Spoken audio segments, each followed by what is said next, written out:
ensinados e ser eles ensinados da palavra de Deus, né, da lei do Senhor.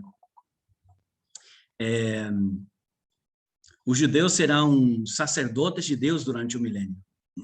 Interessante isso. Enquanto os vencedores, que nós falamos a semana passada, né, estamos falando das pessoas, dos vencedores, que também tocamos o tema no princípio, quando falamos das 7 igrejas de Apocalipse. Tem, no final de cada mensagem, tem uma palavra específica para esse grupo de pessoas que o Senhor chama de vencedores. No milênio terão apenas 144 mil judeus, né, que essas pessoas serão aquelas que ensinarão a lei do Senhor a todas as nações. Eu não quero entrar muito em detalhe para mim ir como se diz, nas ramas que a gente fala em espanhol, como se fala em português, não lembro agora. Fugir do tema. Sim, fugir muito do tema, mas quando fala de que os judeus serão os sacerdotes do Senhor no milênio, e eles ensinarão as nações, diz a palavra, né? E por que os judeus têm que ensinar a lei do Senhor às nações? Porque no livro de Mateus tem o juízo das nações. Quem serão essas nações as quais o Senhor regirá, né, e governará com cetro de ferro? E por que ele terá que utilizar a força? Porque cetro de ferro representa uma autoridade, uma força, né? Significa que essas nações são pessoas que ajudaram os judeus, que ajudaram aos crentes mornos que ficaram na tribulação. Eles ajudaram de alguma maneira, tanto que no livro também da Juízo das Nações, que está se não me engano, Mateus 25, né? Me ajuda aí, certo? Acertei, né? Diz que nesse lugar, nesse momento do juízo das nações, o Senhor separará como o pastor separa os cabritos das ovelhas, né? Então, as ovelhas não representam a igreja de Deus, do Senhor. Representa um exemplo, como o pastor separa dos cabritos das ovelhas. Significa que nesse momento do juízo das nações, não é o tribunal de Cristo, é um outro juízo, né? Também não é o juízo do grande trono branco, é o segundo juízo que acontecerá antes do milênio, né? Que será a separação das pessoas que, por obras, terem ajudado de maneira piedosa aos crentes mornos que ficaram na grande tribulação, né? Aqueles que simpatizavam com o evangelho, mas não viviam a Cristo na vida deles, né? E essas pessoas, junto com os judeus, estarão fugindo na grande tribulação, fugindo do selo da besta, né? E eles precisarão ser ajudados. E eles serão ajudados por essas pessoas em todas as nações. Então, o Senhor fará esse juízo e essas pessoas que ajudaram, né, aos judeus e aos crentes que ficaram, eles passarão, como ovelhas, serão poupadas e passarão a viver no milênio.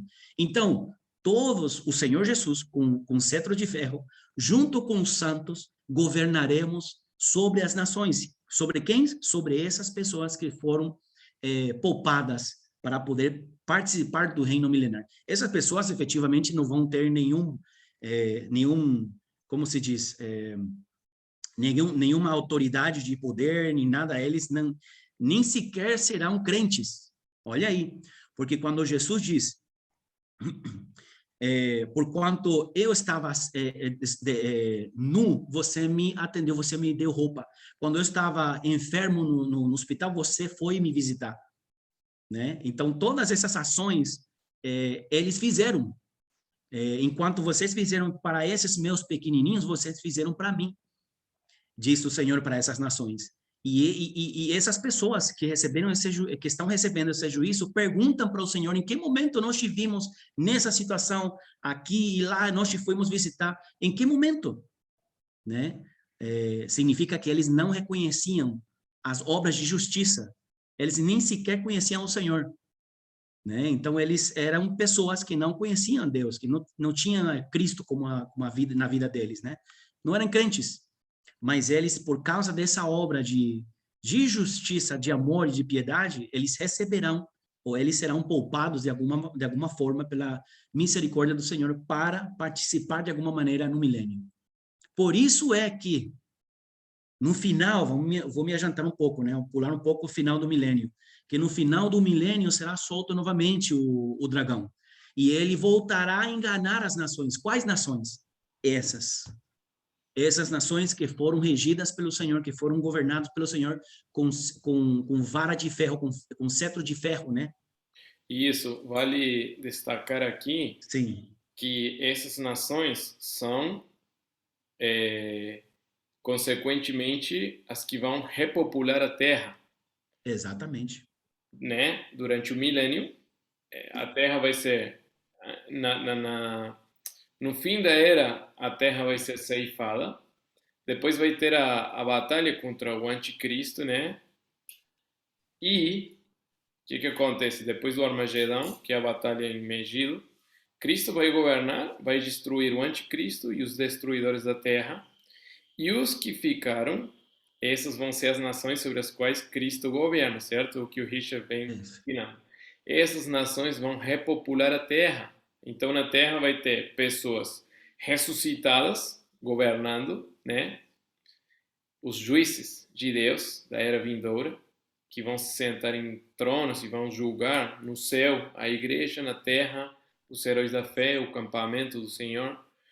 Mas também vai ter pessoas que não têm corpo ressuscitado, ainda têm natureza adâmica. Por isso o Exatamente. evangelho vai ser pregado ainda no milênio, vai ter sacrifícios no templo, vai ter a sombra e a figura, mas também vai ter a substância e a forma completa e o corpo que é Cristo.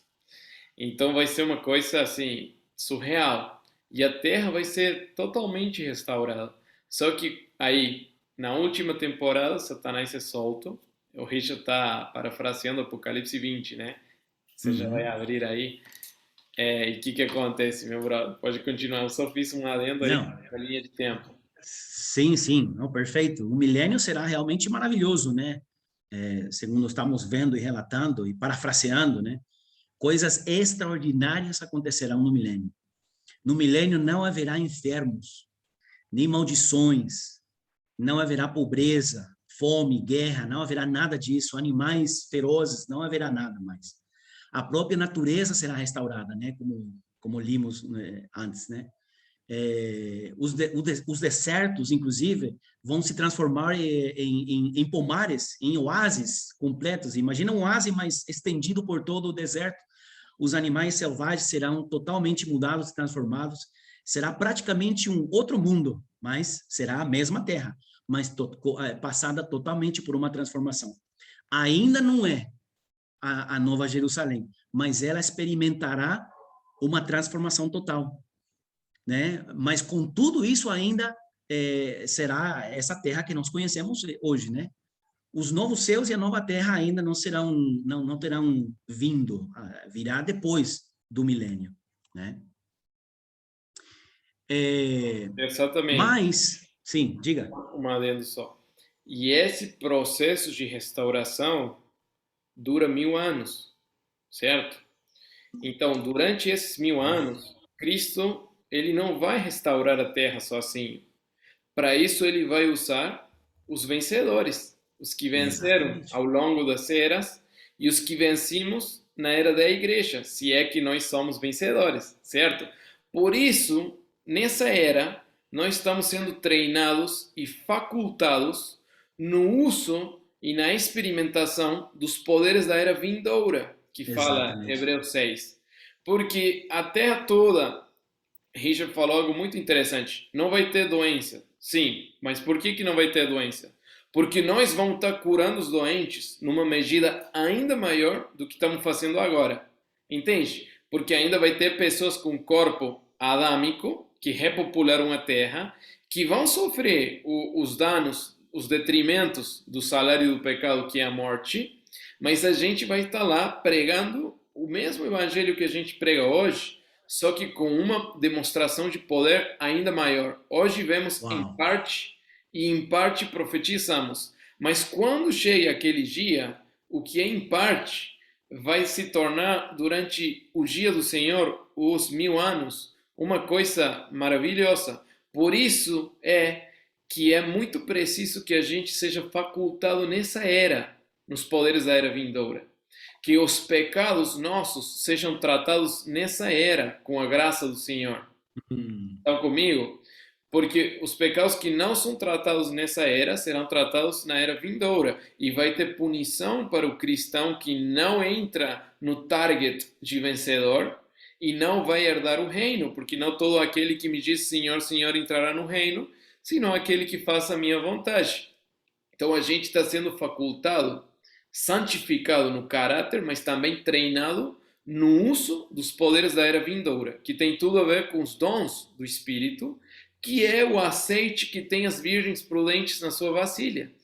Que quando a lâmpada está se apagando, entra em jogo o azeite extra, que abre o passo para a entrada nas bodas do Cordeiro, que são o primeiro elo na era vindoura. Então, gente, é muito interessante e muito importante que nós possamos pedir a Deus uma ativação nos dons do Espírito, na experimentação dos poderes da era vindoura. Os poderes da era vindoura não é somente curar doentes e expulsar demônios. Tem o tabernáculo do Senhor, tem a realidade celestial. Tem pessoas que quando oram nessa era, veem Cristo no Espírito. E o que hoje vem em parte indica que totalmente vão governar com Ele. Quem aprende a descansar nessa era no Senhor, por meio de uma unidade com o Espírito, vai ter entrada na terra do descanso. Entende? Então, tudo que a gente prova subjetivamente hoje no Espírito e também manifesta em parte, está no livro dos Atos. Esse é o estándar. O livro dos Atos está cheio de vencedores que vão governar com Cristo. E olha como eles viviam, como peregrinos, como estrangeiros. O mundo não era digno deles. Hebreus 11, eu não quero tirar muito tempo de você, Richard, Não, mas só tranquilo. para acrescentar. Hebreus 11 está cheio de exemplos de pessoas que pela fé experimentaram poderes de uma era vindoura, né? Então, você vai ver também nos evangelhos a mulher Ciro-Fenícia, que tinha uma filha endemoniada, e ela pede para o Senhor, pede para o Senhor, pede para o Senhor chama ela de cadela, e fala que, mas ela fala, mas até os cachorrinhos comem das migalhas que caem da mesa dos amos. Claro, porque a mesa era Israel, Cristo estava sendo depositado como pão de vida, os judeus iam partir ele no meio, na cruz, e as migalhas que caíram da mesa se transformaram na porção nossa, dos gentios. Mas aquela mulher não só experimentou cura para sua filha, senão que experimentou salvação para ela. E Jesus disse, eu não posso partilhar o pão que é para os filhos, eu não posso dar para os cachorrinhos. Mas pela tua fé, você vai experimentar o poder da era vindoura, que é a era da graça. Essa mesma fé que nos habilita para experimentar os poderes que vão ser soltos no milênio. E grande parte deles temos nós acesso por meio dos dons do Espírito Santo. E é nisso que a gente tem que ser vigilante, facultado, treinado. Não por ter um dom significa que você está aprovado, mas a gente tem que ter isso, experimentar isso. Se você não cura doentes aqui, quanto menos no milênio, né? Esse é o convite desafiante de entender a era vindoura, que nós estamos sendo facultados como sacerdotes para entrar e governar como reis com ele. Ótimo. Realmente, isso fala muito, né? Nos deixa muito a pensar. Nos deixa muito a pensar, a meditar, né? Me deixa... outro dia que estivemos na tua casa, Joaco, quando conversávamos a respeito disso, realmente o Espírito Santo me levou a meditar muito sobre isso, né? E me deixou como tipo uma fome maior para continuar estudando e permitir o Espírito Santo se revelar com respeito a esse assunto, porque na verdade é tão indispensável e fundamental compreender que as manifestações de uma era vindoura podem se manifestar aqui também de alguma maneira, né? E na verdade, temos que buscar como filhos que buscamos maturidade, né?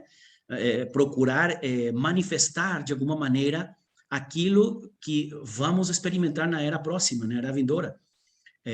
Eu acredito que o coração de Davi se tornou igual ao coração de Deus por causa de que ele almejava, ele desejava, né, anelava experimentar aquilo que era anunciado pelos profetas que viria um dia. E ele conseguiu trazer um pouco da graça de Deus naqueles dias. E por isso se tornou o coração de Davi conforme ao coração de Deus, né? É bem interessante. Nesse desejo, esses tipos de estudos, na verdade, é esse sentimento, é essa impressão que tem que despertar, tem que acordar em nós. Desejar com força, desejar com todo o nosso ser, experimentar a era vindoura nessa era. Pelo menos, não completamente, mas parte dessa era vindoura, mas segundo a sua fé também você conseguirá experimentar, né? E segundo a sua fome, segundo a sua sede e fome. Diga. Porque aquele que tem, lhe será dado mais, mas aquele que Exato. não tem, o pouco que tem, lhe será tirado. É toda uma Uau. questão de fé. E eu gostei muito, Richard, que você falou sobre Davi e os Salmos, Aham. porque eu estava pregando numa igreja aqui na cidade e eu falava que os Salmos, eles não são somente poesias, eles são dimensões que os salmistas estão experimentando, entende? Quando o rei Aham. Davi, ali no Salmo 2, que é um salmo messiânico, ou Sim. no Mictã de Davi, que é o Salmo 16, ele está experimentando, cara, a morte e a ressurreição de Cristo, o reinado do Messias. Tem outros salmos, dos salmos dos filhos de Coré, que vão experimentando, cara, coisas, poderes da era vindoura, que não eram para essa era, entende? Mas É. pela fé, eles acessavam, entende? Há uma coisa que aquilo que é em parte está aumentando. E eu quero profetizar sobre nós hoje. Que em parte vemos e em parte profetizamos, mas aquilo que é em parte está Hum. sendo aumentado. E os nossos olhos vão ver o Senhor. Vão ver o Senhor. Amém. Glória a Deus. Assim que partimos para a substância do que quero compartilhar com vocês, que é em parte algo que foi mencionado. Olha só, vamos começar a entrar no forte, na parte forte, né? E já faz mais de faz uma hora aproximadamente que estamos dentro, né, da reunião. Mas vamos lá, vamos ver até onde o nosso corpo aguenta, né? Tema que foi tocado com o irmão Daniel semana passada, o escriba do reino, ele mencionou a respeito do esclarecimento do que se trata referente à salvação, entender claramente o que se trata quando a Bíblia fala sobre salvação e o reino. São duas coisas totalmente diferentes, que por décadas, né, desde que eu tenho noção de entendimento bíblico, desde que eu escuto uma pregação e entendo e desejo conhecer a palavra de Deus, eu sempre ouvi essa frase, né, de que os irmãos, os pregadores, quando falam que não vai herdar aquele que fazer alguma coisa tal, tal, tal, não vai herdar o reino dos céus, eles confundiam o reino dos céus com a salvação. Então, tem que ficar claro uma questão que é nesse aspecto de diferenciar o que é a salvação e o que é o reino dos céus, o reino de Deus, que são as duas coisas, são as mesmas coisas.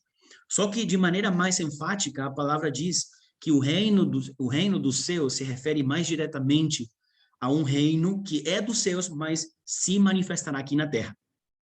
Né? Eu gosto de uma versão em espanhol que é Reina Valera 1960, que em português não achei, acho que sim, encontrei, mas não lembro agora a versão que diz. Aquele momento que Jesus estava na cruz com os ladrões, né? Tem um ladrão bom, como se diz, e o ladrão mau, né?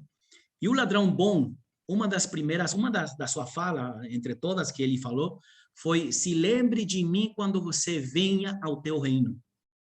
Né? Então, pelo menos em espanhol está traduzido dessa maneira, né? E dá a entender que a mensagem que Jesus pregava principalmente era com respeito ao reino dos céus. E ele explicava claramente que o reino dos céus, que é o reino de Deus, se manifestará na terra um dia, e ele será o rei desse reino, né? Então, todos já conheciam essa fala, essa mensagem. Por isso, Jesus ele não precisou pregar para ele nada, porque já era conhecida a mensagem de Jesus. E o ladrão já conhecia muito bem, Jesus era super famoso pela mensagem principal dele, que era o reino dos céus, né? Então, aí vemos o ladrão que diz, se lembre de mim quando você venha ao teu reino, né? E aí ele também dá a entender que o reino virá na terra. Então, temos que ter bem claro quando se fala de salvação e reino. O reino não será apenas o tempo em que os crentes aprovados, né, que estamos falando dos crentes vencedores, que também podemos entender que são os crentes aprovados, porque tem os crentes que são reprovados, né? Os crentes aprovados receberão o galardão, a recompensa, né? Podemos dizer que o próprio reino é a recompensa para os vencedores. Principalmente o próprio reino dos céus, manifestado aqui na terra, será a recompensa principal para os vencedores, né? Por quê? Porque o que nós temos que entender é que quando nós venhamos a ser governadores junto com Cristo, né? Juízes junto com Jesus Cristo aqui na terra, o que acontecerá é que... aí tá. Aí, ó, vier, exatamente, está também em português. Tava buscando, né? Mas achei essa Sim, nova versão transformadora. E é muito sim. interessante que o ladrão, ele pede para Jesus o reino. E Sim, é verdade. e Jesus é como que fala para ele, não, o reino é outra coisa. Você pode ter vida eterna por ter acreditado em mim. Então, de fato, hoje você estará comigo no paraíso. Mas na era vindoura, você não estará no reino, porque você não... Exato. Entende? O cara está Sim. morrendo e na última jogada do jogo, ele aceita Cristo como seu salvador. Você E alguma quer vez... estar no reino. Exatamente. Tá ligado? Então, você alguma vez teve aquela pergunta, tipo, onde vão as pessoas depois que se aceitam Jesus na última jogada do jogo? Se você aceita Cristo na última jogada do jogo, você vai ter vida eterna, porque recebeu Sim, Cristo, né, como Salvador. como Salvador. Você tem Exato. salvação no seu espírito.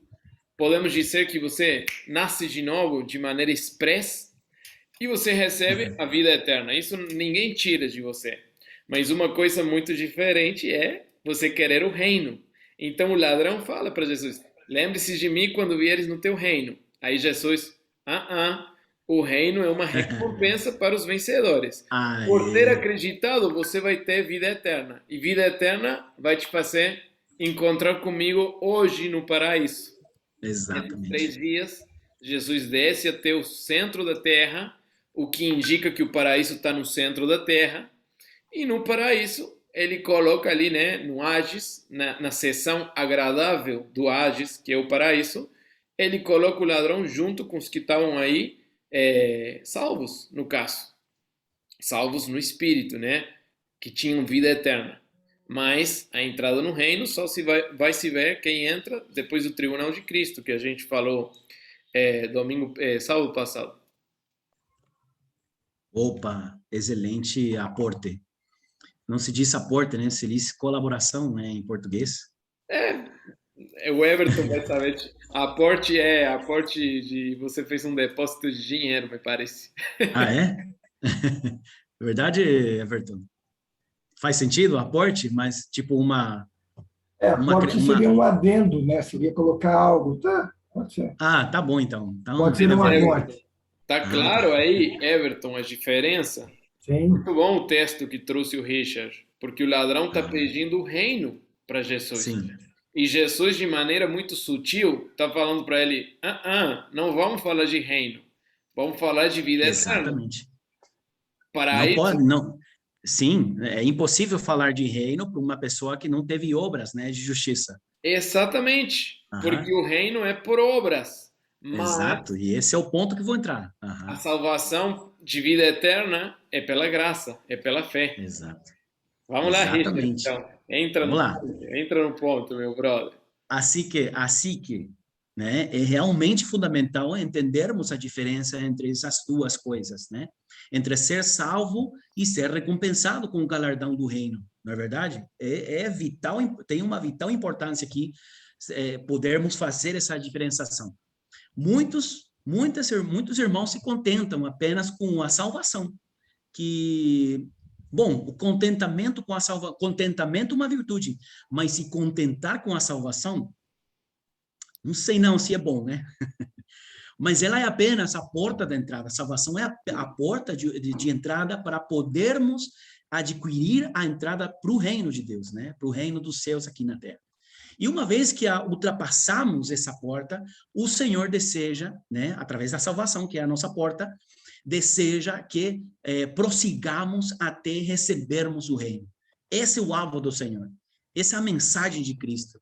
E agora quero falar, né, ponto número 1, a salvação pela graça, que falou Joaco agora, nesse instante, né, que ele falou a diferença, né, a salvação pela graça e o reino pelas obras. Deixa eu anotar aqui para não me perder. A salvação é o quê? É uma dádiva de Deus. É um presente de Deus. É um dom, um presente. Exato, é um dom, é um regalo, como a gente fala em espanhol, né? É um presente de Deus. Você não teve que fazer nada para receber, para merecer, nem mereceu, nem vai merecer nunca receber esse presente de Deus, né? Nós todos. Né? Assim que a palavra do Senhor nunca ensina que ela pode ser adquirida pelas obras, né? Salvação é recebida pela graça de Deus. Ela é gratuita, né? Ninguém pode comprá-la também. Por isso Jesus comprou esse presente para nós. Ele pagou esse preço para nossa salvação, né? Temos a obrigação nesse tempo de ser radicais, né? De sermos radicais nessa separação. A salvação não virá com confissão de pecados, perdão, a salvação não virá com confissão do nome do Senhor, mais a quebra de maldição, né? Ou a confissão de pecados, mais uma obra estendida, ou mais um ato de justiça. A salvação vem a nós através da graça de Deus, através unicamente de termos crido no Senhor Jesus como nosso Salvador, não é verdade? Assim que o verdadeiro convite do Senhor é: venha do jeito que você estiver, mas venha. Ele não diz para primeiro nos lavarmos, ou primeiro mudarmos de vida, deixar de fumar, deixar de fazer aquilo, deixar de aquilo, tal. Ele diz: venha do jeito que você está. A transformação é minha, né? O Senhor é quem vai mudar a nossa vida. E nós todos que já estamos com Cristo nesse tempo, temos visto essa maravilhosa obra do Senhor de transformação na nossa vida, né? Apocalipse 22, 17 diz, Joaquim, você pode colocar aí para nós? Apocalipse 22, 17.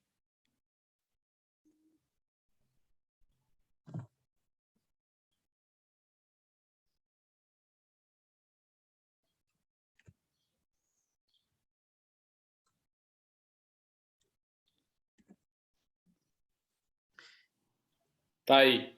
Aí, ó. E o Espírito e a noiva dizem, vem. Que todo aquele que ouve, diga, vem. Quem tiver sede, venha. Quem quiser, beba de graça da água da vida. Quando fala de graça, estão falando da graça de Deus, né? A água da vida é Cristo. Então, nós podemos gratuitamente nos aproximar a Ele e acessar a vida eterna, né? Como estávamos falando. Escolhi esse verso apenas para fortalecer o que estamos falando referente à salvação que é gratuita, né? Mas vamos nos adentrar no nosso tema de entendermos o reino de Deus, né? Temos também tocado o tema semana passada do calvinismo, se a salvação se perde, se a salvação não se perde, né? São coisas que realmente convido você a ler realmente os escritos do Calvino e do Armínio, né? Para conhecer bem o fato que, a verdade, eu sempre tinha lido os escritos do Calvino, desses dois irmãos, e procurando os fundamentos bíblicos, né, que eles dois têm para fazer essas declarações de perca ou não perca de salvação, né? Hoje nós entendemos que os argumentos bíblicos que Armínio utilizou, na sua maioria, está falando da salvação da alma, né? E não referente à salvação eterna que acontece no nosso espírito através da regeneração da nossa vida espiritual, né? Porque o que primeiro acontece em nós é a regeneração do nosso espírito. Por quê? Porque 1 Coríntios 6:17 diz que é aquele que se une ao Senhor, um espírito é com ele. Então, na nossa união acontece a regeneração do nosso espírito se unindo com o Senhor, né? E depois disso, vemos o apóstolo Paulo, Pedro, Tiago e outros também falando de uma salvação gradual acontecendo em nós, acontecendo na nossa alma, né? Que faz todo sentido também, mas a primeira salvação que acontece em nós é a salvação do nosso espírito, tá? E esses irmãos, Armínio e Calvino, ambos, ou seja, ambos escritos possuem respaldo bíblico, né, podemos dizer assim.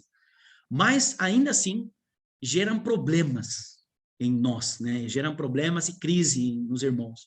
O Armínio, por exemplo, o arminiano, quero dizer, só vê a salvação, quase nunca vê a recompensa normalmente, né, quase nunca vê a recompensa. Ele, às vezes, até ensina que se você vier a Jesus, vai ganhar uma recompensa no céu. Mas isso não é bíblico, porque você não pode receber recompensa por aquilo que recebeu gratuitamente, né? Não pode, isso não é contraditório à palavra de Deus. Se nós recebemos a salvação pela graça, então por que eu receberei uma recompensa de novo por ter recebido de graça algo, não é? Não faz sentido, né? Isso não pode ser verdade, pois ninguém vai ganhar recompensa por ter recebido alguma coisa de graça. Não se pode pretender recompensa por sermos salvos. Os calvinistas, porém, né? Os calvinistas dizem que não há perda da salvação e levam a soberania de Deus muito a sério. Os irmãos calvinistas levam a soberania de Deus muito a sério. E já que não há perda de salvação, né? Já que não se perde a salvação, muitos vivem desejadamente, né? Uma vez que Deus é soberano, eles dizem, né? Eles concluem, então, que não precisam mais de jejuar, de ter vida de oração, né? De ter disciplina espiritual, de estudar a palavra. E, tristemente, isso acontece nos nossos dias. Provavelmente, esses irmãos sejam crentes, mas não serão vencedores no dia do Senhor. No tribunal de Cristo não serão reconhecidos como vencedores, né? Nossa ênfase, ou seja, a minha ênfase nessa noite, nem manhã nem noite, nessa tarde, nessa tarde, que eu estou acostumado a pregar de manhã, né? A minha ênfase nessa manhã é que deve e pode existir um equilíbrio nisso, né? Por um lado, os irmãos arminianos têm um zelo, né, por viver em santidade, uma busca, né, constante de viver em santidade, porque eles pensam que a qualquer momento eles podem perder a salvação, né? Porque vivem condenados, né? Oi? Vivem condenados, vivem com e ser condenado, exatamente. Qualquer não há milagre, são estéreis. Desculpa? Aí não há fé. Quem vive condenado não consegue ter fé. Aí se tornam estéreis. Verdade. É forte isso, hein? É forte, realmente, porque verdadeiramente, isso me leva a pensar, né, também, que esses dias estava pensando nisso, que eu não... Outro dia eu estava conversando com meu irmão, e tocando esse assunto também, porque são assuntos que devem ser tocados na nossa congregação, com os irmãos, né? Porque se nós pensarmos que sempre vamos estar sendo condenados por causa de um erro, realmente estamos pisando em cima da graça de Deus, né? O poder da cruz, né? O poder perdoador, do perdão eterna da cruz, né?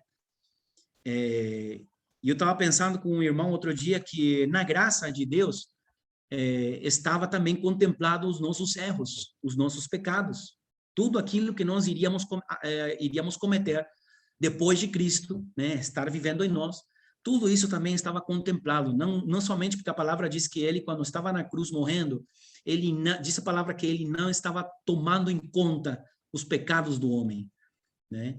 E o Joaco, você está aí, né?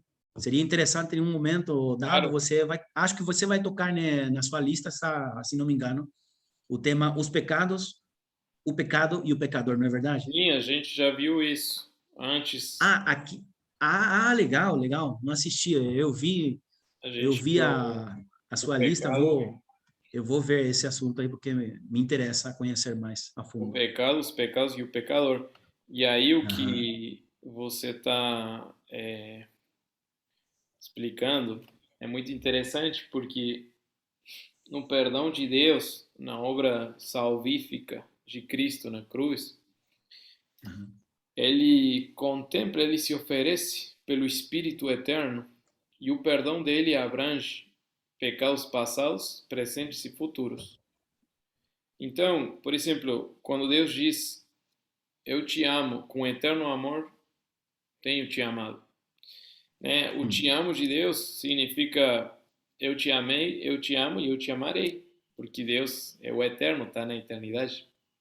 O perdão de Deus, Em Hebreus, e também assim, né, quando Jesus fala está consumado, ele assenta à destra. Não é essa, como o tabernáculo de Moisés que o sumo precisava fazer, busca o pecado, sabe? Busca o pecado, né? Busca o pecado, leva. Busca o sacrifício, né? Leva o pecado. Guarda de novo, busca. Está a obra consumada, então não há mais condenação. Exatamente. exatamente, E, infelizmente, essa turma aí, né, das meninas, eu creio que até os próprios calvinistas, eles não entendem o reinar em vida, mas eles não usufruem desse reinado, dessa coroa de governo, né, de manifestação desse poder, e, consequentemente, vai ser muito difícil receber o galardão, as recompensas, claro, né, porque você não consegue ter fé. exatamente. E o fato de não entender o perdão de Deus como uma coisa que, tudo bem, eu sei que eu tô, embora eu peque, embora eu cometa transgressões, né? Porque o pecado está na nossa natureza, é uma questão de natureza, mas os pecados são uma questão de conduta, transgressões. E embora eu peque, depois de ter nascido de novo, o que o Senhor quer dizer é o seguinte: esse pecado que você cometeu já foi perdoado na cruz, mas você precisa tratar ele por meio da confissão, do arrependimento e da oração da igreja. Essa é a verdadeira cobertura. Orai-vos uns pelos outros e confessai os vossos pecados uns aos outros. E orai-vos uns pelos outros e serão curados, né? Porque a oração do justo pode muito nos seus efeitos. Então, assim, não é que eu posso pecar desenfreadamente, porque eu já entendi que o sacrifício na cruz abrange passado, presente e futuro. Se eu tiver essa mentalidade, provavelmente eu não nasci de novo. É muito, Uhum. é muito alarmante isso, como primeiro ponto. E como segundo ponto, a graça que me perdoa as minhas transgressões, ela também me empodera de dentro para fora, para eu vencer sobre essas transgressões.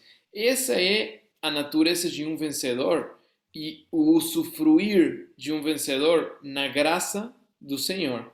Entende? Então a graça não só cobre as transgressões, porque eu entendi que o perdão do Senhor abrange passado, presente e futuro, mas ela me empodera porque tem algo mais do que o prêmio da vida eterna. Não, tem muito mais do que o presente da vida eterna.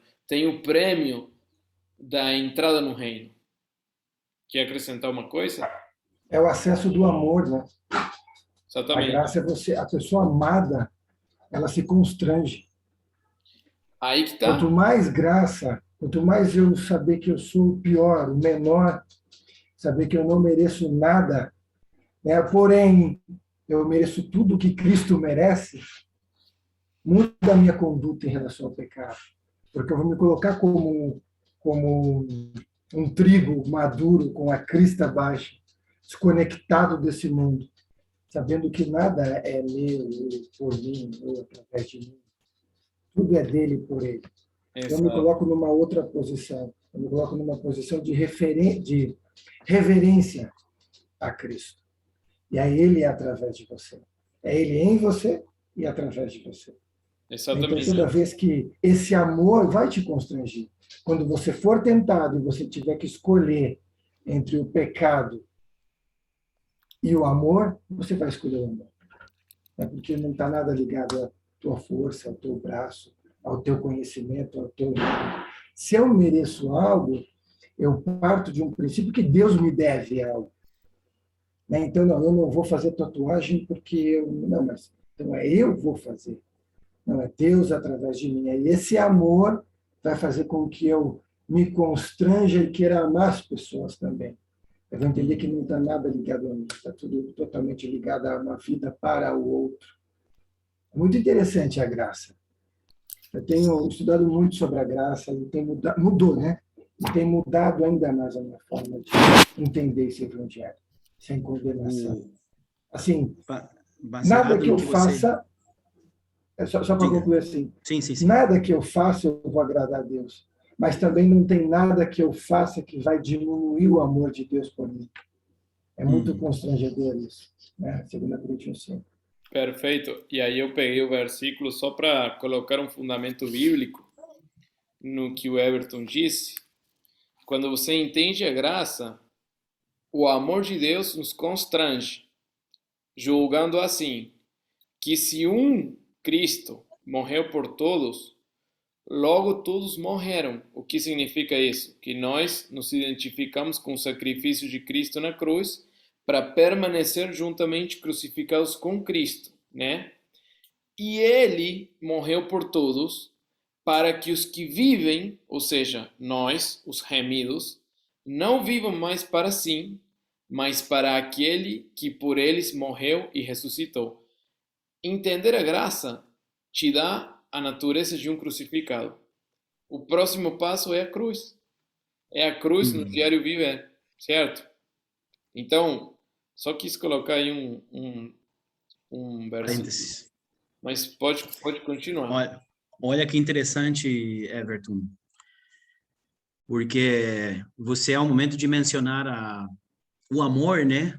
Outro dia, o que ia falar, lembrei agora, o que ia falar referente ao que estava conversando com um amigo é que quando nós, por exemplo, num relacionamento de homem e mulher, se não temos certeza de que a nossa namorada ou esposa nos ama verdadeiramente, nós viveremos em uma condenação total, constante, né? Em uma incerteza, em zelo constante, em enfermiço, né?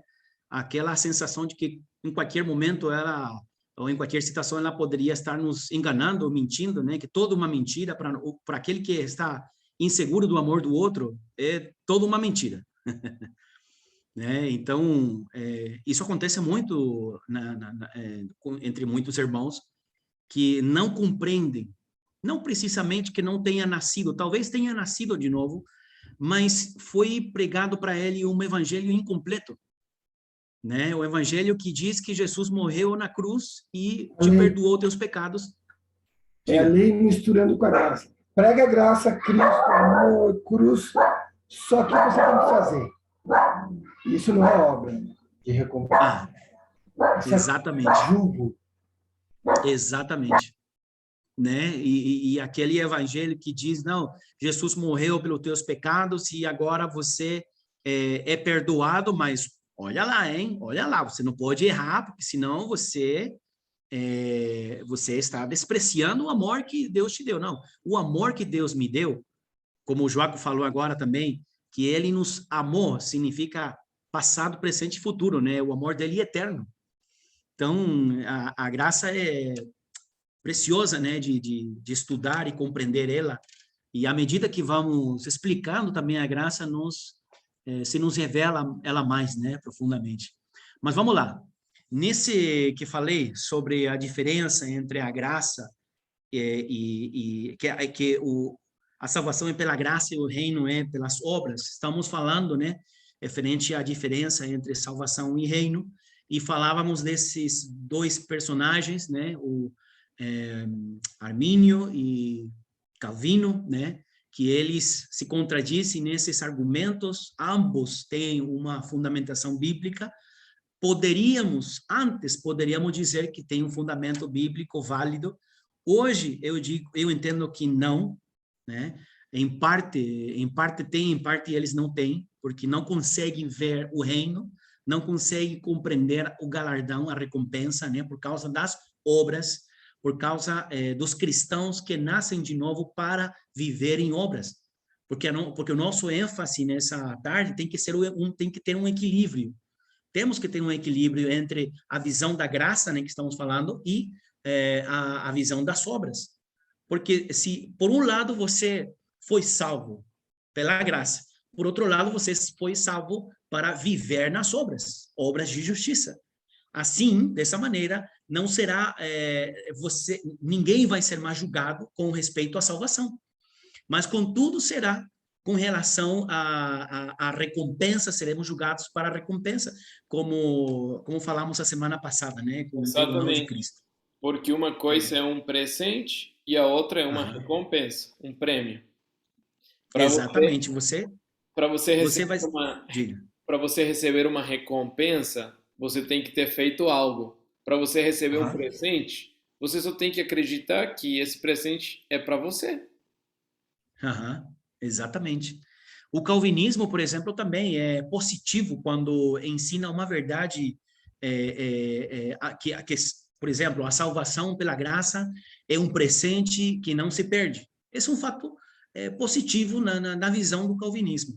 Mas, enquanto o arminiano, né, o arminismo, é bom porque prega o comprometimento, por um lado, né, um comprometimento, a seriedade para com Deus, né, a vigilância na oração, na vida de fé, de se manter, né, agarrado de Deus, né, em tudo, mas a motivação disso é por causa de não perder algo tão valioso, né? Exato. Exatamente. Assim que, se a salvação é adquirida inteiramente pela graça, mediante a fé, como será adquirido, então, o reino? Essa é a pergunta. Cumprindo-se as condições que Deus, de Deus, melhor dito, as condições que Deus estabelece, a fidelidade, por exemplo, a santidade, a perseverança na fé. Jesus disse, por exemplo, todos esses temas ele tocou, né, no monte, no Sermão do Monte, né, que temos em Mateus 5:3, né, que fala aí a partir do 3 em adiante, ele fala o Sermão do Monte, que fala tudo referente de como nós seremos, se você puder colocar aí para lermos um pouco aí, para termos uma melhor visão, Mateus 5:3, as bem-aventuranças, né? Do 5 em diante, né? Do 3, 5, do 3 para frente. Vou colocar Mateus 5, daí a gente... Isso. Aí, ó. Perfeito. Aí, por exemplo, temos as bem-aventuranças, né? Diz, bem-aventurados os pobres de espírito, porque deles é o reino dos céus. Bem-aventurados os que choram, porque eles serão consolados. Bem-aventurados os mansos, porque eles herdarão a terra. Né? Bem-aventurados que têm fome e sede de justiça, porque eles serão fartos. Bem-aventurados os misericordiosos, porque eles alcançarão misericórdia. Bem-aventurados os limpos de coração, porque eles verão a Deus. Bem-aventurados os pacificadores, porque eles serão chamados filhos de Deus. Bem-aventurados que sofrem perseguição por causa da justiça, porque deles é o reino dos céus. Bem-aventurados sois vós, quando vos injuriarem e perseguirem, e mentindo dizerem todo o mal contra vós por minha causa. Né? Então, aí, por exemplo, temos... aí tá, o 12. Exultai e alegrai-vos, porque é grande o vosso galardão nos céus, porque assim perseguiram os profetas que foram antes de vós. Grande é o galardão. Assim que, irmãos, para entrar no reino dos céus, precisamos, primeiramente, ser humildes, né? Já mostramos que a salvação é de graça, assim, assim que não precisamos ter alguma virtude especial para poder adquirir a salvação, mas a humildade sim precisamos para poder entrar no reino, né? Diz também, você acredita, se você acredita, né? Você acredita que existe algum pecado virtuoso, né? Algum pecador virtuoso? Não tem, né? Pecador virtuoso. Todo pecador é miserável, arrogante e soberbo, né? Mas se ele creu com o coração e confessou com a sua boca, ele é salvo. Por outro lado, como limos a história do ladrão, né, na cruz, se ele acredita, naquele momento ele pode ser salvo, mas não pode entrar no reino dos céus. Outra coisa que quero também falar com vocês a respeito de que a salvação é eterna e o reino dura 1000 anos. Perfeito. Posso só acrescentar uma coisa? Diga. É muito interessante aqui, né? O Sermão do Monte é como se fosse a constituição do reino, certo? O âmago da mensagem do Evangelho do Reino, que foi a mensagem que Jesus veio pregar. E é a mensagem que ele nos enviou pregar. Mateus 24:14. E esse Evangelho do Reino será pregado em todo o mundo para testemunho das nações, e então virá o fim. Agora, olha o que diz aqui, e eu estava vendo agora como Deus nos dá umas luzes, umas dicas, para ver quem está na condição de vencedor e quem não. Bem-aventurados os pobres de espírito, porque deles é o reino. Está em tempo presente. Bem-aventurados que choram, porque eles serão, tempo futuro, consolados no milênio. Bem-aventurados os mansos, porque eles herdarão a terra. É o milênio, futuro. Bem-aventurados os que têm fome e sede de justiça, porque eles serão fartos, futuro, promessa futura. Bem-aventurados os misericordiosos, porque eles alcançarão, futuro, tempo futuro, promessa futura. Bem-aventurados os limpos de coração, porque eles verão, tempo futuro. Bem-aventurados os pacificadores, porque eles serão chamados filhos de Deus. Aí é quando herdamos a herança plena de filhos huios, que é o filho maduro, né? Serão chamados. Por isso que o Apocalipse vai dizer, ao que vencer, será chamado meu filho. Diz a Bíblia assim.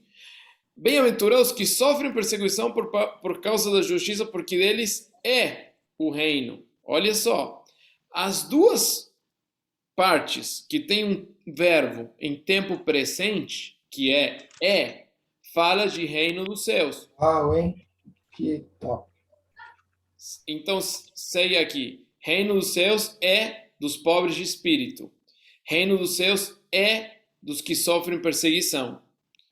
Olha só, então, temos aqui duas evidências de que você está sendo um vencedor e vai herdar o reino como galardão. Primeiro, você tem que estar sendo perseguido por alguém. Se ninguém te persegue, você está em problemas. Você não. Segundo, tem que ser uma pessoa quebrantada, pobre de espírito.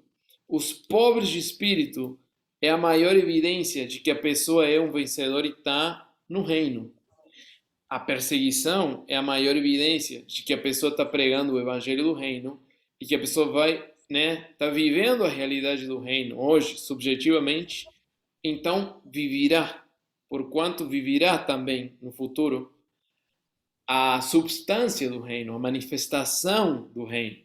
Então, esse ponto aqui eu vi enquanto a gente lia, é muito interessante levar em consideração. Duas evidências de que você está sendo um vencedor é pobreza de espírito e perseguição da parte desse mundo. Pobreza de espírito pode se interpretar como humildade, né, Joaquim? Isso, Em que quebrantamento. sentido? Exatamente. Uma pessoa que não é dura de serviço, Exatamente. que vive quebranta, outras traduções diz humildes, acho. Mas porque em outra tradução tem essa palavra humilde, né, nesse pobre de espírito. Humilde de espírito. E desconectado do mundo também, né? De bens materiais, exatamente. de teus olhos focados no carro, na casa, teus olhos estão em Cristo. E tem tudo a ver também com uma pessoa que vive crucificada. Exato. Está morrendo totalmente ao que ela é e se considera nada, porque o seu todo é Cristo. Se o meu todo é Cristo, eu sou pobre, tá entendendo? Então, a minha riqueza no espírito está na vida de Cristo, entende? Então, bem-aventurados os pobres de espírito, porque não se trata de mim, se trata de Cristo, desde o meu espírito. Eu creio que tem um pouco a ver com isso. Muito bom, muito bom. Bem interessante esses pontos aí a respeito a esses versículos. Uma bênção. Bom, para ir andando mais um pouco, quanto tempo você acha que temos, Joaquim? Mais alguns minutos? Sim, mais uns minutos. Beleza.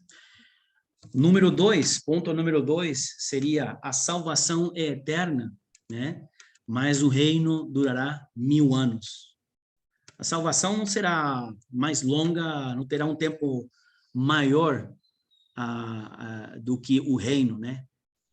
Desculpa, o reino não terá, melhor dito, o reino não terá um tempo maior do que é a salvação eterna, né? Porque a salvação será muito mais longa do que 1000 anos. E será eterna para todos, né?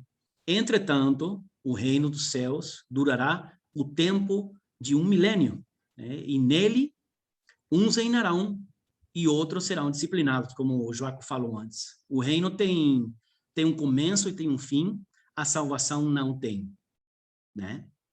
1 Coríntios 15, 24. 1 Coríntios 15, 24. Vamos ver o que diz. Aí.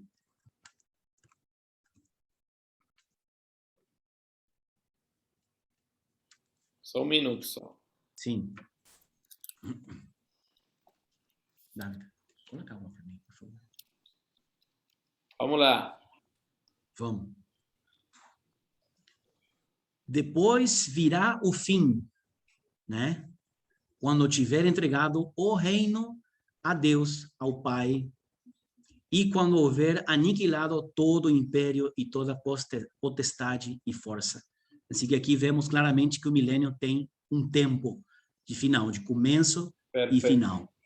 Agora, a salvação não pede sacrifícios, meus irmãos. A salvação não pede de você fazer sacrifícios, se entregar, fazer obras, né? Sabemos isso.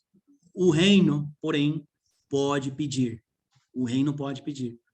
A salvação, independente do estado de pobreza, nenhum crente realmente acredita que para ser salvo é preciso vender todos os nossos bens, né? Mas Jesus disse é mais fácil passar um camelo pelo fundo de uma agulha, tá certo?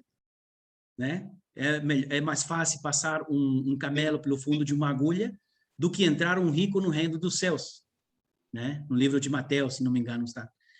Ultimamente tem havido muitas pessoas famosas e ricas na igreja, né? E jamais houve alguém dizendo que finalmente o camelo passou no fundo da agulha.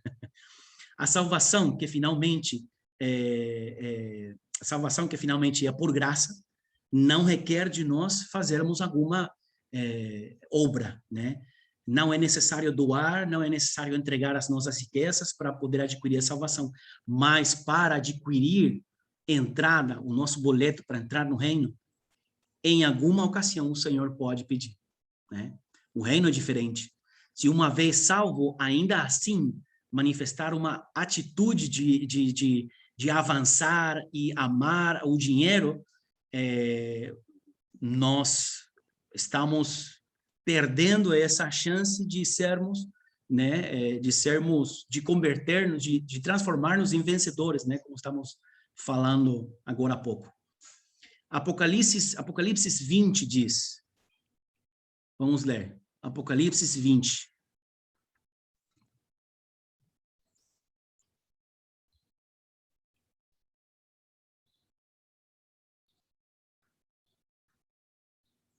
Os 1000 anos. Isso. Apocalipse 20. E vi descer do céu um anjo que tinha a chave do abismo e uma grande cadeia na sua mão.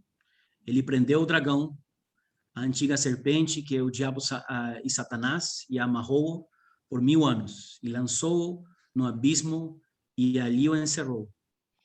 E pôs selo sobre ele, para que mais não engane as nações, até que os 1000 anos se acabem. E depois, importa que seja solto por um pouco de tempo. E olha aqui o seguinte. E vi tronos e assentaram-se sobre eles aqueles a quem foi dado o poder de julgar. E vi as almas daqueles, olha aqui a diferença. Primeiro, vi tronos, né? Vi tronos, assentaram-se sobre eles. Primeiramente, já foram assentados os vencedores. Depois, diz, e vi as almas daqueles que foram degolados pelo testemunho, né, de Jesus e pela palavra de Deus, e que não adoraram a besta e nem a sua imagem, e não receberam um sinal na testa nem na mão, e viveram e reinaram, e não receberam um sinal na testa nem na mão, e viveram e reinaram com Cristo durante 1000 anos. Mas os outros mortos não reviveram até que os 1000 anos se acabaram. Esta é a primeira ressurreição. Bom, esse já é outro ponto, mas o que aqui nos mostra é que os mártires, por exemplo, né, vemos aqui, primeiramente vemos que os vencedores se assentarão primeiro nas suas cadeiras de autoridade como juízes, né, das nações. E depois virão, nessa ordem, virão aqueles vencedores que finalmente se apresentarão perante o Senhor pelas suas obras na grande tribulação, no tempo da grande tribulação. Exatamente. Né? A Bíblia... Oi? Eu só queria acrescentar uma coisa Sim. aqui. Eu vou até buscar o versículo, porque em 1 de Coríntios 6, se eu não me engano, sim, Paulo fala isso para os crentes de Coríntios, quando ele está tocando é isso. Censura o litígio entre os irmãos. Olha como perde a chance de ser um vencedor um irmão que coloca na justiça dos homens a outro. Isso aqui é incrível. Não pode ter treta entre cristãos. Aqui na cidade teve um cristão que quase começa um processo com outro pastor cristão na cidade, mas olha a falta de entendimento, cara. Ouça algum de vós, tendo algum negócio contra o outro, ir ao juízo perante os injustos e não perante os santos? Não sabeis que vós, os santos, hão de julgar o mundo? Ora, se o mundo deve ser julgado por vós, sois porventura indignos de julgar coisas mínimas? E outra, não sabeis vós que havemos de julgar os anjos, ou a troca do governo? Porque agora estamos debaixo do governo dos anjos, mas na era vindoura vai ter o governo pleno de Cristo como a sua igreja. E aí são os tronos que fala Apocalipse aqui, ó. E vi tronos e assentaram-se sobre eles, quem?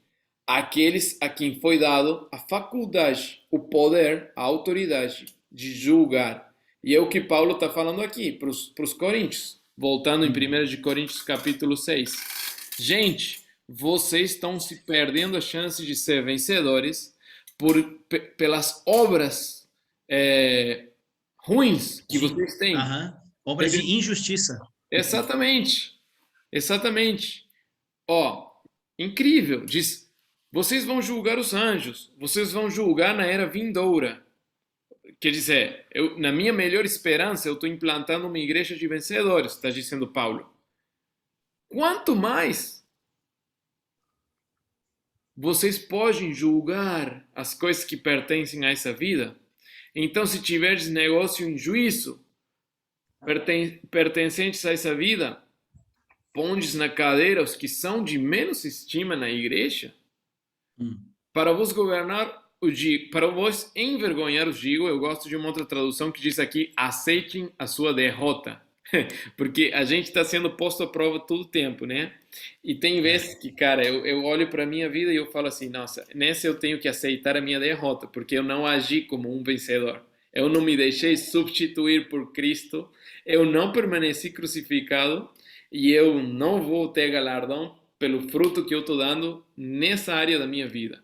Mas olha aqui o que diz. Não há, pois, entre vós sábio, nem mesmo um que possa julgar entre os irmãos.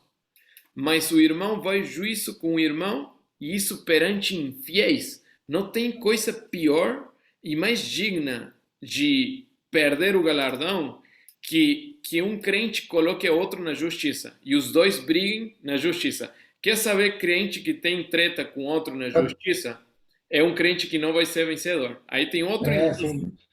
A tradução da mensagem aqui é muito legal, viu? Sobre isso. Outra coisa é como vocês ousam levar um irmão ao tribunal. Se acham que foram prejudicados, faz sentido levar o caso a um tribunal que nada sabe dos caminhos de Deus, em vez de levá-lo à família da fé? Um dia, o mundo inteiro comparecerá a um júri formado pelos seguidores de Jesus. Portanto, se vocês vão julgar o mundo, ó, nós como no trono, né? Nós, em nome de Jesus, não seria melhor tratar desde já dessas questões menores? Nós vamos julgar até que os anjos? Por que, então, não julgar assuntos corriqueiros? Sublinha aí a frase, o júri conformado pelos seguidores de Cristo. Essa frase é Apocalipse 24, 20, versículo 4. E vi tronos e se assentaram sobre eles aqueles a quem foi dado o poder ou a faculdade de julgar. Está se ouvindo aí direito ou travou? Sim. Apocalipse o quê? Apocalipse 20, versículo 4, combina com a passagem de 1 de Coríntios 6 e o júri conformado pelos seguidores de Cristo, que você leu na tua tradução. Mas, gente, assim, quer saber alguém que é vencedor? A gente já viu pobre de espírito e perseguido injustamente. Quer saber alguém que não é vencedor? Alguém que tem treta com outro cristão na justiça dos homens. E tem caras que andam se gabando de ganhar processos judiciais aí e tal, mas, gente, é coisa séria, cara, viver na justiça de Deus.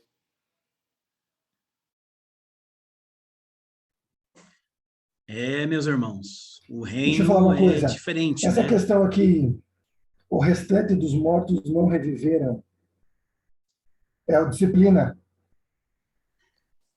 Desculpa, não te ouvi. Versículo 5. Vamos lá. Apocalipse 25. Aí. O restante dos mortos não reviveram. Então.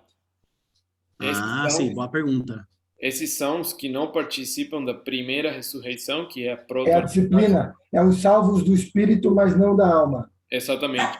Perfeito. Exatamente. É isso. Eles só vão ressuscitar no final, perante o trono branco, na última ressurreição, junto com os ímpios. Porque eles se apresentaram, mas não ressuscitados no tribunal de Cristo. E desde o tribunal de Cristo foram lançados na geena de fogo, na prisão milenar, ou no terceiro lugar de disciplina, que seria as trevas exteriores. Pode continuar, Richard. Vamos correndo. Bora. Então, estávamos falando que para herdar o reino de Deus, o reino dos céus, que é a mesma coisa, né? Precisamos primeiramente humildade, precisamos ter sobriedade com respeito aos assuntos de governo da igreja, né? Como leu aqui Joaco, né? Em todos esses aspectos, né? Também como mencionamos a avareza pelo dinheiro, né? Os desejos de ter simplesmente para reter o dinheiro, né? Não é errado desejar ser rico, mas qual é a motivação do desejo de alcançar riquezas, né? Isso é o que o Senhor julgará no tribunal de Cristo, né? Assim que, e para os solteiros também tem um fato para se tornarem vencedores, os solteiros que se mantenham castos, né? Se mantenham puros até o momento do casamento, né? Não apenas os casados é o chamado para sermos vencedores. As crianças também, os adolescentes e os solteiros, né? Somos todos chamados a apresentar-nos como vencedores, a tornar-nos vencedores, né? Então, a lista de obras de justiça é grande. E não apenas, como disse também semana passada com o irmão Daniel, que para herdar o reino de Deus, o reino dos céus, ou seja, o milênio, não somente nós precisamos deixar de fazer coisas, mas também fazer coisas. Ou seja, vou dar um ênfase ao inverso. Não necessariamente se trata de fazer coisas ou obras de justiça, né? Apocalipse 19:8, se não me engano, fala das vestiduras, das vestes de santidade, de obras de justiça dos santos, né? E essas obras de justiça são, aí, perfeito, Joaquim. Você é demais, cara. Você é automático. Essas obras de justiça nos habilita para tornar-nos em vencedores, né? O que diz? O 8, é isso. E foi-lhe dado que se vestisse de linho fino, puro e resplandecente, porque o linho fino são as justiças dos santos, as obras de justiça, diz na versão em espanhol, né? Outra tradução diz as obras de justiça, que são as obras pelas quais eu recebo o prêmio ou o galardão, que é a entrada no reino e nas bodas do Cordeiro. Exatamente. Então, estamos vendo com mais claridade, vamos aproximando-nos ao final desse tempo, estamos vendo com mais claridade essa diferença que deve existir na nossa cabeça, no nosso entendimento, porque um bom entendimento é bem importante, né? De sabermos diferenciar, né, o que se trata quando falamos de salvação e reino dos céus, né? Porque a salvação é presente, o reino é conquista. E esse é o próximo ponto final que quero tocar com vocês. A salvação é presente, né? E o reino é conquista. Ou seja, como dizíamos antes, a salvação é um presente de Deus, o reino é conquista, né? Certa vez, a mãe do apóstolo Tiago e João veio até Jesus e disse-lhe a Jesus um pedido, né, muito especial. E vamos ler, João, Mateus 20:21. Bem nicolaíta o pedido. Bem nicolaíta. Mateus 4. Posso fazer só um ponto aqui, Richard? Sim. Eu acho que você só tem medo dessa palavra conquista, porque assim, a conquista ela te gera um peso na alma. Mas eu entendo que é por ele, né? Eu entendo que é essa graça através. Mas assim, nós tivemos um exemplo até de uma atleta americana agora de ginástica. Não sei se vocês viram, ela ganhou 2 medalhas de ouro. Aí ela falou, não, eu não vou participar do primeiro porque eu vou poupar minha saúde emocional. Achei bem interessante isso. Quando eu competia, eu sei o peso que aquilo me trazia. Então, essa questão de você... É o fazer, né? É o fazer. Então, tudo é um presente. Mas, através desse presente, eu passo aí sim conquistar, vai. Claro, Né? porque Aí eu ó, conquisto. Mas eu, sem as... Fala. não, eu creio, por exemplo, aos vencedores da igreja, eu creio que é Esmirna, Jesus diz: retém o que tens, para que ninguém tire a tua coroa. A coroa fala de um prêmio, uma coroação no tribunal de Cristo, que tem como objetivo nos dar uma coroa para entrar no reino como reis, para reinar. Então, retenha o que você tem para que ninguém tire a tua coroa. Eu sempre ensino, e eu tinha aprendido, que a nossa luta não é para conquistar alguma coisa, é para reter o que Deus nos deu, porque a conquista foi Ele que conquistou. Então, se eu retenho a vida de Cristo e eu me mantenho crucificado, o que vai acontecer é o princípio da substituição. Eu vou ser substituído dia após dia pela vida de Cristo que está em mim e eu vou reter aquela vida, né? Eu vou capitalizar aquela vida. É como a parábola que está em Hebreus 6, que diz que a mesma terra recebe a mesma chuva, só que um sabe reter a chuva e dar bons frutos e a outra dá cardos, espinhos, abrolhos, né? Mas uma sabe, hoje aqui está sendo derramada a mesma para todos, mas alguns aqui vão saber capitalizar e reter mais e outros vão saber menos. Então eu creio que, baseado naquela frase que Jesus fala para a igreja de Esmirna, retém o que tens para que ninguém tire a tua coroa, tem a ver com a nossa vitória, é reter a vida de Cristo, que o Senhor nos encontre num estado de progresso espiritual, em um estágio de maturidade. Então, eu creio isso, né? O vencedor tem o estado de progresso e o estágio de maturidade. Mas isso tudo vem pelo fato de você reter, Everton, a vida que nos foi dada. Porque até as próprias obras de justiça que Deus demanda de nós para nos ataviar com aquele linho fino, são obras que Ele mesmo faz, apesar de nós e através de nós. Nós não somos capazes de performar, de executar obras de justiça desde nossa própria vida. Então, o segredo de um vencedor é que ele vive crucificado, permanece crucificado, valoriza e entende a vida de Cristo que foi lhe dada, e a partir dela ele se deixa substituir a cada instante por aquela vida que vence, no caráter, na conduta, nas palavras, nas atitudes, mas também na ousadia, na fé, no orar pelos doentes, no fato de profetizar, na explosão dos dons do Espírito. Isso tem um vencedor. Tem o equilíbrio exato de uma vida substituída, porque ele consegue reter o que lhe foi dado e deixar com que essa vida o substitua. Interessante que essa retenção ela vai gerar o fruto. É natural. Exatamente. Já obras da carne, ela está assim. A gente consegue ver, a obra é o fazer. Isso. Agora, essa retenção vai fluir naturalmente. Vamos pôr da seguinte forma: o único que eu posso fazer é obra da carne, no meu eu. Mas se eu morro, me nego a mim mesmo, tomo a minha cruz e sigo o impulso do Espírito de dentro para fora, que é seguir a Cristo subjetivamente no novo pacto, eu consigo a substituição e então só uma geração de crucificados manifesta o poder da ressurreição.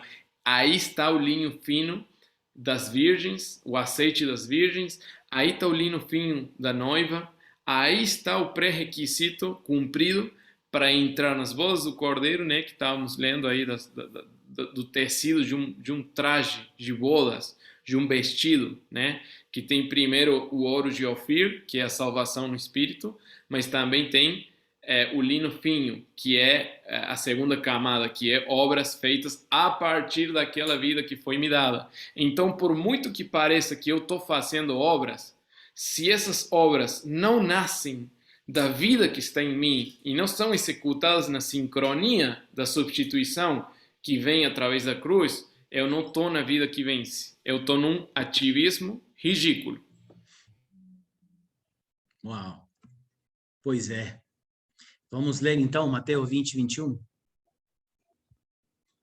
Bora, Mateus 20, versículo 21. Isso. Vamos que vamos, meus consultados. 20, 21. Aqui. E disse-lhe, que quereis? Ela respondeu, disse que estes meus dois filhos se assentem à tua direita e o outro à tua esquerda no teu reino. Você pode passar para o seguinte também, seguinte verso? Vamos até o 24. Isso. Para ver o que dá aí. Aí. Jesus, porém, respondendo, vai. Não sabeis o que pedis, não podeis vós beber o cálice que eu hei de beber e ser batizado com o batismo com que eu sou batizado? Tipo assim, tá pedindo para eles, vocês suportariam até ser crucificados? Dizem-lhe eles, podemos. E diz-lhe ele, na verdade, bebereis o meu cálice. Está falando que vão morrer como mártires. Mas o assentar-se à minha direita ou à minha esquerda não me pertence dá-lo, mas é para aqueles a quem o Pai o tem preparado. E quando os 10 ouviram isso, indignaram-se contra os dois. Aí um fato, o Senhor não pode atender o pedido daquela mãe, né? Com um desejo bem, com muita vontade, né? Com muito bom desejo no coração para os filhos dela, né? Se aproxima a Jesus e faz aquele pedido, mas ela não sabe o que estava pedindo. Ela praticamente estava pedindo a mesma coisa.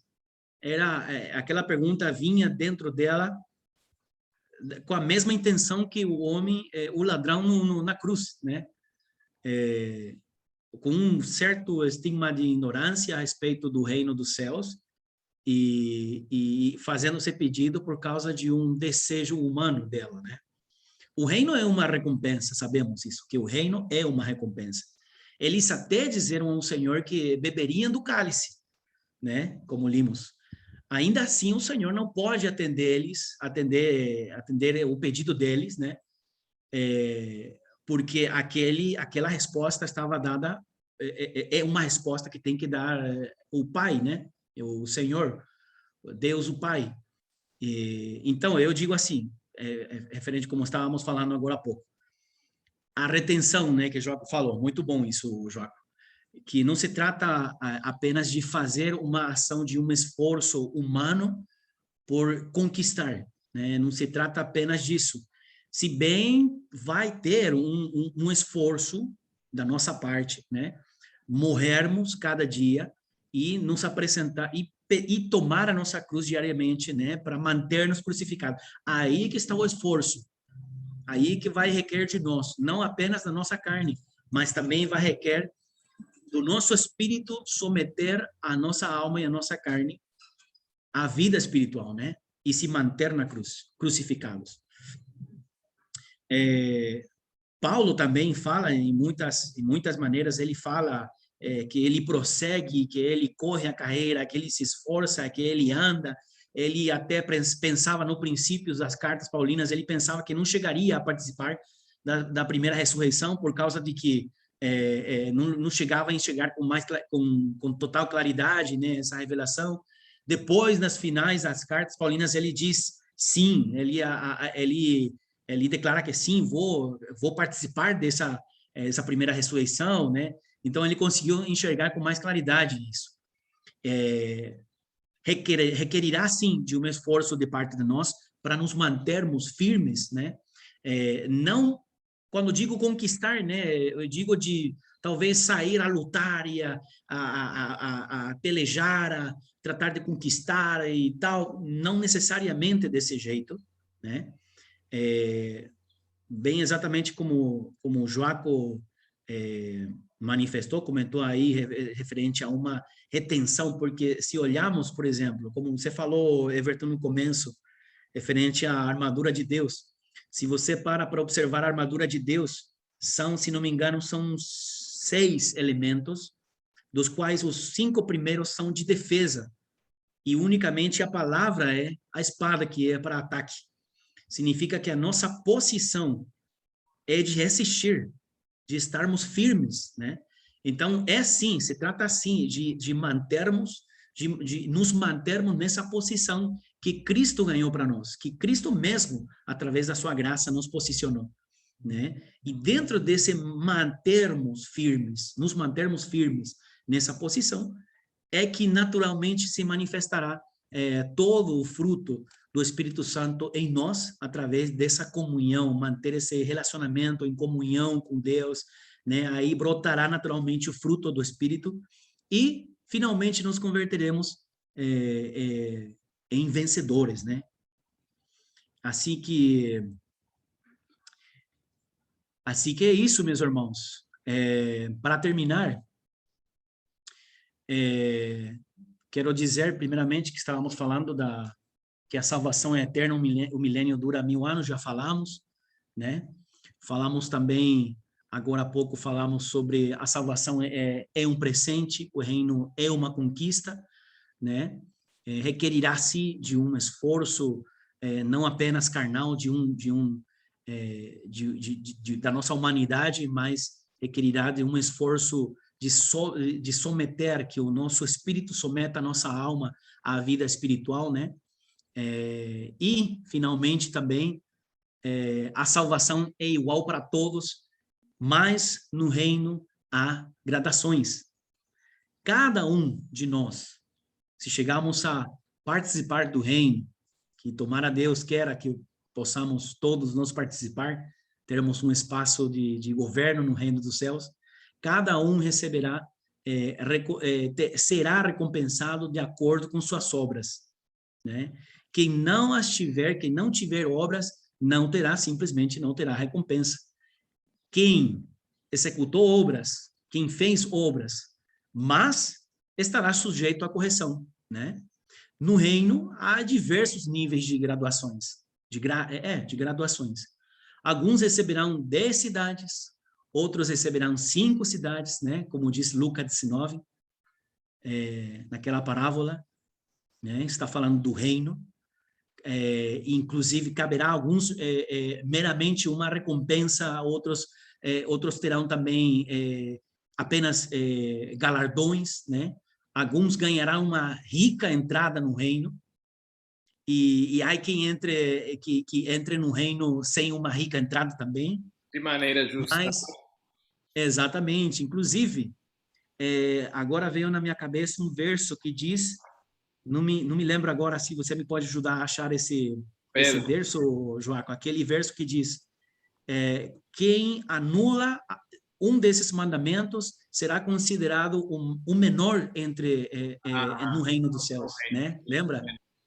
No Sermão do Monte, eu creio que é Sermão do Monte também, né? Aquele que ensinar e será chamado também grande no reino, aquele que deixar de ensinar os mandamentos, ou anule, né?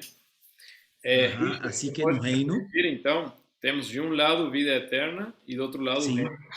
A vida eterna é eterna, o reino dos céus é 1000 anos. A vida eterna é um prêmio, o reino dos céus a vida eterna é um presente, o reino dos céus é um prêmio.